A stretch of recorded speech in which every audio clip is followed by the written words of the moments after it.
एक राज्य में एक बार एक सन्यासी आया और सीधा राजा के महल में चला गया। उस सन्यासी की वेशभूषा को देखकर राजा के किसी भी सिपाही ने उसे अंदर जाने से नहीं रोका। वो सन्यासी सीधा राजा के दरबार में चला गया। सन्यासी को अपने सामने खड़ा देख राजा ने उनसे पूछा, आप कौन हैं और क्या चाहते हैं?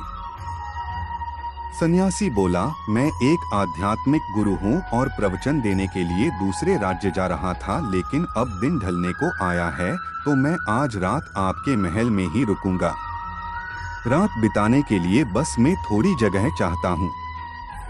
सन्यासी की बात सुनकर राजा बोला, ये एक राजा का महल है, कोई विश्राम स्थल नहीं जो आप यहाँ रात में रुकना चाहते हैं।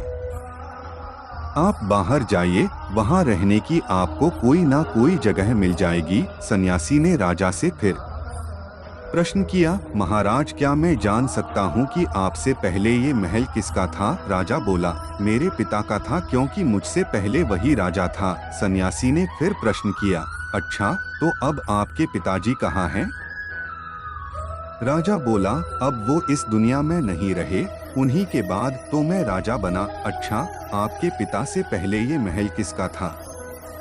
सन्यासी ने फिर से प्रश्न पूछा।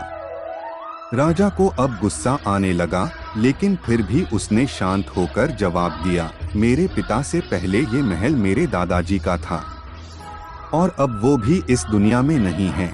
अब सन्यासी बोला, ये जगह जो ना कल तुम्हारी थी और ना ही तुम्हारे जाने के बाद ये किसी और की होगी।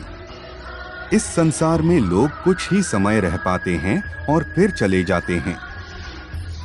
जहां हम अपना समय बिताते हैं वही हमारा विश्राम स्थल है। ना तुम इसे अपने साथ लेकर जा पाओगे, ना ही कोई और।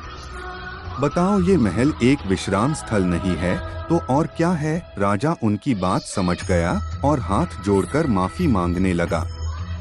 उसने सन्यासी को रुकने को जगह दे दी।